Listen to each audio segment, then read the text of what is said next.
नमस्कार दोस्तों, स्वागत है आपका हमारे चैनल पर। आज हम एक ऐसी कहानी के बारे में जानेंगे जहां वर्चुअल दुनिया के प्रोग्राम असली दुनिया में आकर तबाही मचा देते हैं। ये कहानी है उस अमरता के कोड की जिसे ढूंढने की जंग में इंसान और प्रोग्राम आमने सामने आ जाते हैं। कहानी शुरू होती है 1983 में, जब एक जीनियस आदमी केविन एक जादुई डिजिटल दुनिया बनाता है जिसे लोग ट्रॉन सिस्टम और उसके मुख्य हिस्से को ग्रिड कहते हैं। इस ग्रिड की खासियत यह थी कि यहाँ मुश्किल से मुश्किल एक्सपेरिमेंट भी पलक झपकते ही हो जाते थे। इतना ही नहीं, केविन ने अपना पूरा शरीर इस दुनिया में अपलोड करके खुद को हमेशा के लिए अमर कर लिया था। अब वक्त तेजी से आगे बढ़ा और हम पहुंचे साल 2025 में। मिलिए जूलियन डिलिंजर से। ये अपनी टेक्नोलॉजी कंपनी का मालिक है और इसने ग्रिड के ऊपर एक सुपर सोल्जर प्रोग्राम बनाया है जिसका नाम है एरीस। सालों की ट्रेनिंग के बाद एरीस अब एक ऐसी मशीन बन चुका था जो अकेले पूरी फौज से फाइट सकता था। जूलियन के लिए एरीस उसकी कंपनी का हुक्म का इक्का था।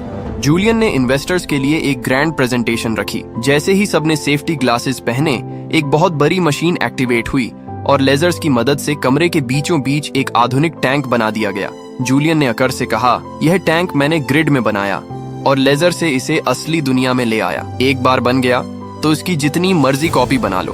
हम मिनटों में पूरी फौज खड़ी कर सकते हैं। तभी टैंक का दरवाजा खुला और उसमें से निकला एरीस। जूलियन ने सीना ठोंक कर कहा कि ये हमारा गुलाम है, गद्दारी नहीं करेगा और अगर फाइट में मर भी गया तो 2 मिनट में दूसरा प्रिंट कर देंगे।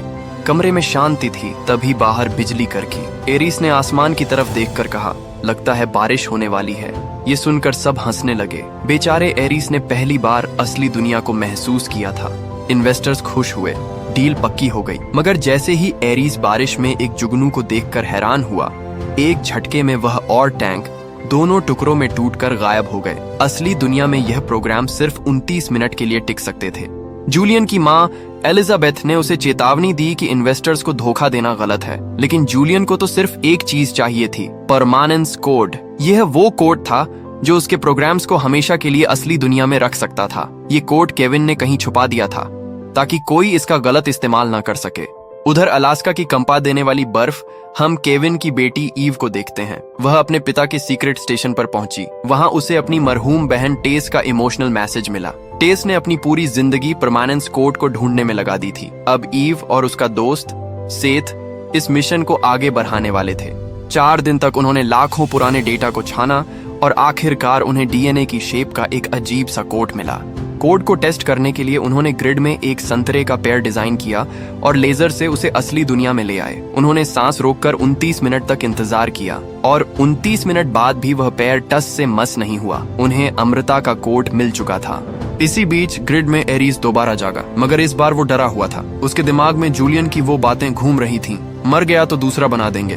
उसकी दूसरी कमांडर एथीना एक मशीन की तरह थी जिसे एरीस की भावनाओं की कोई समझ नहीं थी। जूलियन को पता चल गया था कि ईव भी कोड के पीछे है। उसने अपनी फौज एरीस, एथीना और कुछ और सोल्जर्स को ग्रिड के अंदर ही एनकॉम के सर्वर में हैकिंग के लिए भेज दिया। मिशन था ईव की पर्सनल फाइलें चुराना। डिजिटल सिपाही बड़ी आसानी से एनकॉम के सर्वर में घुस गए। एरीस को सारी जानकारी मिल गई, मगर तभी उसकी नजर एक वीडियो पर पड़ी। वह ईव का इंटरव्यू था। ईव इंसानियत और प्रोग्राम्स के बीच के रिश्ते पर बड़ी अच्छी बातें कर रही थी। उसकी सोच जूलियन जैसी नहीं थी। एरीस के अंदर पहली बार शक पैदा हुआ। तभी सिक्योरिटी प्रोग्राम्स एक्टिवेट हो गए और जबरदस्त डिजिटल फाइट होने लगी। एरीस की टीम ने गार्ड्स को रौंद डाला, मगर एक सैनिक घायल हो गया। एथीना ने कहा, जाने दो, ये दोबारा जिंदा हो जाएगा। लेकिन एरीस ने पहली बार अपने कमांडर का हुक्म नहीं माना। उसने जबरदस्त फाइट की और अपने साथी को बचा लिया। इस देरी से जूलियन गुस्से में आग बबूला हो गया और उसने जानबूझकर अपने प्रोग्राम में धमाका करवा दिया, जिससे एनकॉम का सर्वर क्रैश हो गया। बाद में जब एरीस को होश आया तो उसका घायल साथी वापस नहीं आया था। जूलियन ने साफ बताया, जो भी मिशन में नाकाम होगा उसे डिलीट कर दिया जाएगा। ये सुनकर एरीस अंदर तक हिल गया। उसे समझ आ गया कि जूलियन की नजरों में उसकी कोई कीमत नहीं है। जूलियन ने एरीस को नया मिशन दिया, किसी भी हालत में ईव को ढूंढो। उधर एरीस ईव की फाइलें परेच रहा था। पहली बार उसे खामोशी और गम जैसी इंसानी भावनाएं समझ आने लगी थीं। असली दुनिया में जूलियन को ईव की लोकेशन मिली। उसने तुरंत एरीस और एथीना को कुछ डिजिटल बाइक्स के साथ असली दुनिया में बुला लिया। 29 मिनट का खतरनाक काउंटडाउन शुरू हो चुका था। ईव अपनी बाइक पर थी और एरिस एथीना उसका पीछा कर रहे थे। पीछा करते हुए एरिस ने अपनी लेजर बीम से पुलिस की कार को बीच से 2 टुकड़ों में काट दिया। एक हाई स्पीड चेज के दौरान एथीना एक गैरेज में फंस गई और ईव ने उसकी बाइक चुरा ली, लेकिन तभी एरिस ने ईव को रोकने के लिए अपनी लेजर का इस्तेमाल किया। चारों तरफ व्हीकल का एक्सीडेंट हो गया। अचानक एरिस के सामने एक कार आई जिसके अंदर एक मासूम बच्चा बैठा था। एरिस ने बाइक रोक दी। ईव को भागने का मौका मिल गया। भागते भागते दोनों समंदर के किनारे पहुंचे। ईव को लगा कि अब वो पकड़ी जाएगी, तो उसने परमानेंस कोट वाली ड्राइव तोड़ी और पानी में फेंक दी। तभी एरिस के शरीर में खराबी आई। उसका 29 मिनट का टाइम खत्म हो चुका था। वह और एथीना दोनों ग्रिड में वापस चले गए। मगर इसी बीच जूलियन के आदमियों ने ईव को पकड़कर उसे भी डिजिटलाइज करके ग्रिड में भेज दिया। ग्रिड के अंदर एरिस और एथीना ने ईव का डिजिटलाइजेशन पूरा किया। उन्हें पता चला कि कोड अब ईव की मेमोरी में है। अगर जबरदस्ती निकाला गया तो ईव की जान चली जाएगी। एथीना को कोई फर्क नहीं पड़ा, पर एरिस ने ऑपरेशन रोक दिया और जूलियन के पास जाकर अपनी चिंता जाहिर की। जूलियन ने चिल्लाकर कहा, तुम्हारा काम है हुक्म मानना, मुझे कोड चाहिए, भले ही ईव मर जाए।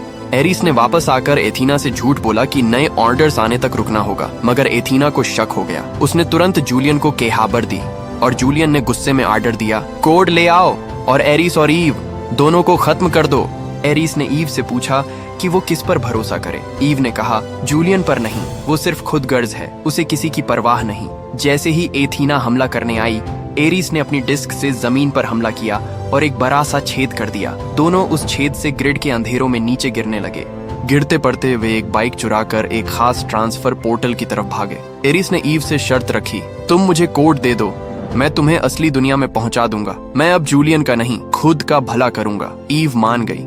ड्रोन से बचते हुए दोनों किसी तरह पोर्टल में कूदे और असली दुनिया में जूलियन के ऑफिस में आ गए।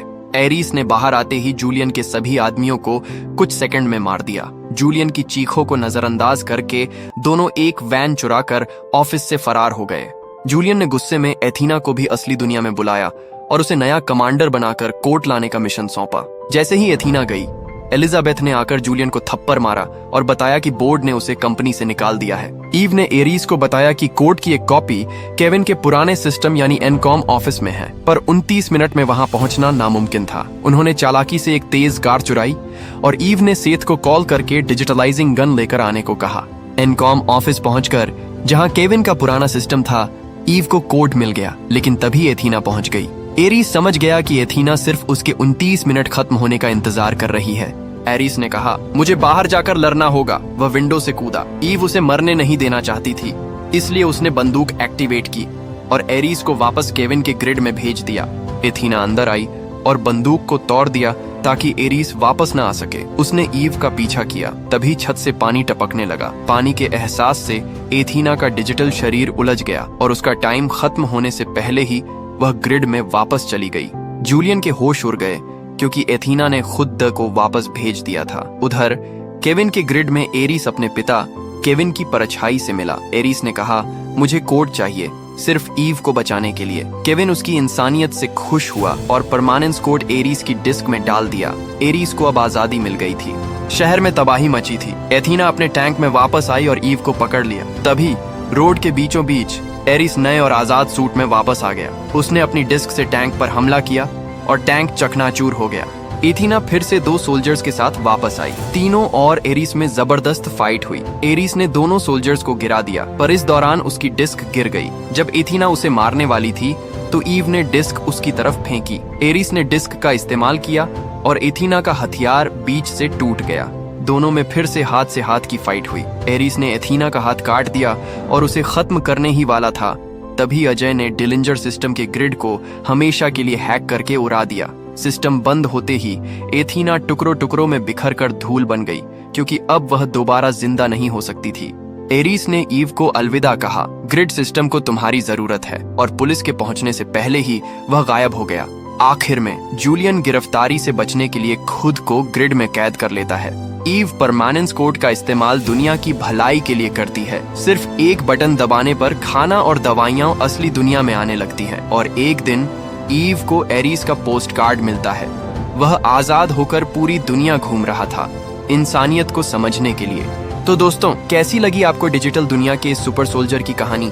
हमें कमेंट में जरूर बताना। वीडियो पसंद आया तो लाइक करें, और ऐसे ही धमाकेदार कहानियों के लिए चैनल को सब्सक्राइब करना न भूलें।